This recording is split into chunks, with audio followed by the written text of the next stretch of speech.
Bismillahirrahmanirrahim. Allahumma salli ala Muhammadin wa ali Muhammad. A'udzu billahi minasyaitonir rajim. Bismillahirrahmanirrahim. Yas'alunaka 'anil ahillah qul hiya mawaqitu lin-nas wal hajj.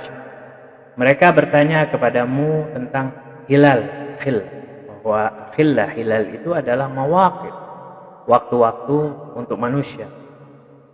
Nah, di sini Al-Fakir akan menjelaskan tentang hilal secara mudah dan singkat.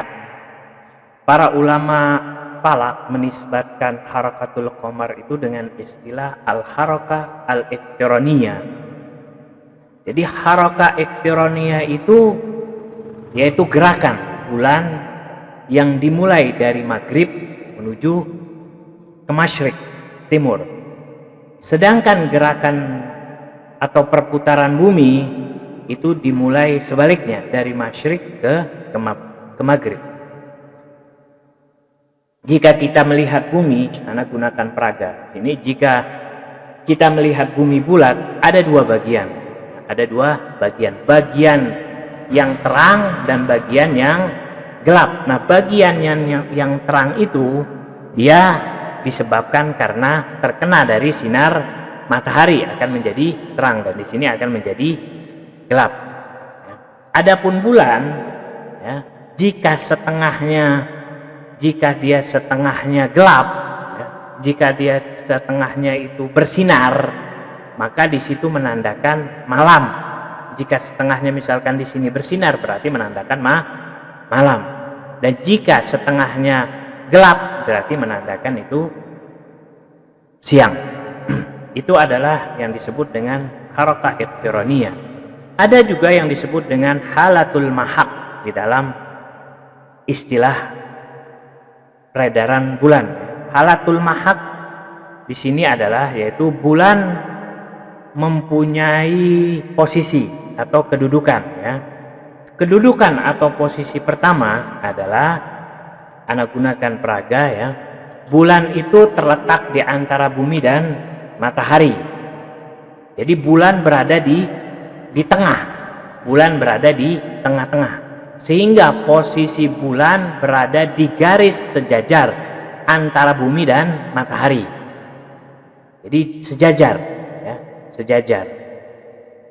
Bagian bulan yang menghadap ke bumi, bagian bulan yang menghadap ke bumi tidak akan mendapatkan cahaya matahari sama sekali, dan dia tidak akan terkena cahaya matahari, dan dia akan menjadi gelap.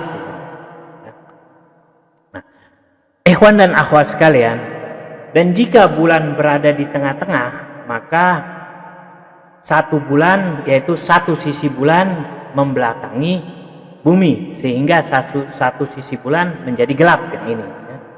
Yang terang terkena sinar matahari yang sebelah sini. Apabila bumi terletak di antara, yaitu bulan sudah terletak di antara bumi dan matahari, maka yaitu apa?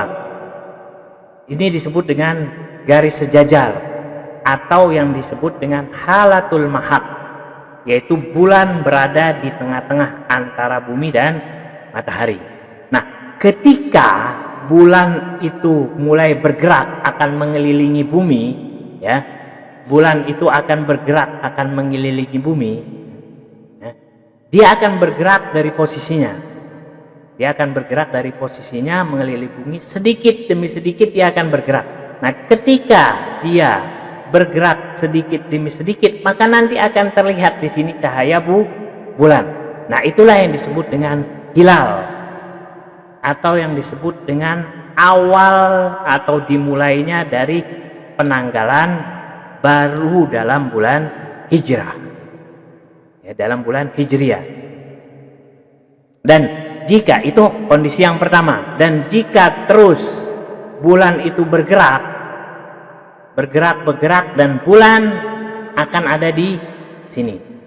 Sebaliknya, jadi bumi berada di tengah. Ketika bumi berada di tengah antara matahari dan bulan, maka disebut dengan al-badar atau bulan purnama, karena bulan baru setengah mengelilingi bumi, yaitu kira-kira tanggal 15 ya.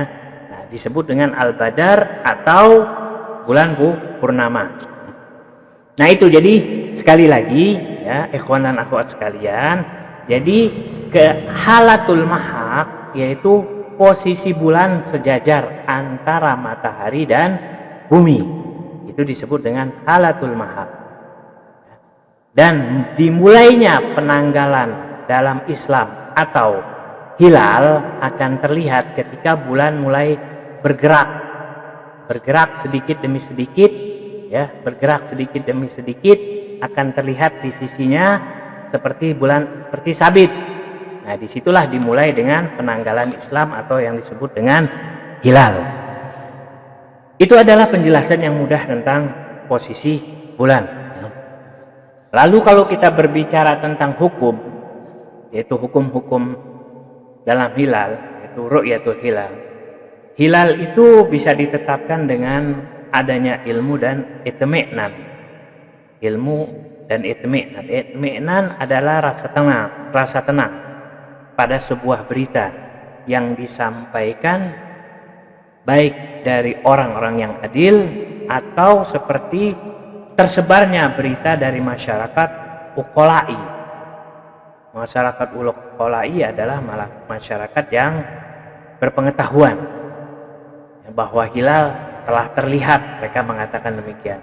Lalu ana merasa itmi'nan bahwa hilal telah terlihat. Meskipun ana tidak menyaksikan dan ana juga tidak mengetahui dia thiqah atau tidak tahu sama sekali, tapi ana merasa tenang dan yakin dengan berita hilal dari masyarakat uqala itu. Maka yang hal seperti ini sudah cukup dijadikan sebagai dalil atau hujjah sahnya kita untuk berpuasa. Dan yang perlu kita ketahui juga bahwa kebiasaan yang ada pada diri kita atau kebiasaan alam itu tidak bisa dijadikan sebagai hujjah atau dalil. Maksudnya apa? Misal setiap tanggal 1 punggung ana sakit. Setiap tanggal 1 punggung ana sakit. Lalu ketika mau akan masuk bulan Ramadan, punggung ana sakit. Dan ana mengatakan, wah ini sudah masuk Ramadan karena punggung ana kebiasaannya tanggal 1 sakit. Dan ternyata sakit. Nah, ini hal seperti ini tidak bisa dijadikan sebagai hujjah atau dalil sama sekali. Itu perlu diperhatikan. Kedua yang perlu kita ketahui bahwa hilal itu bisa ditetapkan dengan 2 orang saksi yang adil. Ya, 2 saksi orang yang adil. Tapi kalau tidak adil, nah itu akan menjadi iskal, bermasalah. Ya, menurut ulama demikian. Misal di sini Al-Fakir contohkan kalau ada misalkan 70 orang keluar untuk memantau hilal dan mereka berada dalam satu tempat. 70 orang ini berada dalam satu tempat, misalkan dalam tepi pantai, dalam satu tempat. Dan saat itu dari 70 orang yang hanya melihat 3 orang atau 4 orang. Nah, ini tidak bisa dijadikan dalil 3-4 orang ini. Kemana sisanya? Sebanyak orang itu tidak melihat. Yang perlu diketahui juga dan harus digarisbawahi bahwa perempuan tidak bisa dijadikan hujjah kesaksian tentang ru'yatul hilal, tidak bisa. Meskipun jumlahnya puluhan. Karena ada riwayat yang mengatakan la tuqbal syahadatun nisa fil hilal. Jadi perempuan tidak bisa dijadikan kesaksian masalah hilal.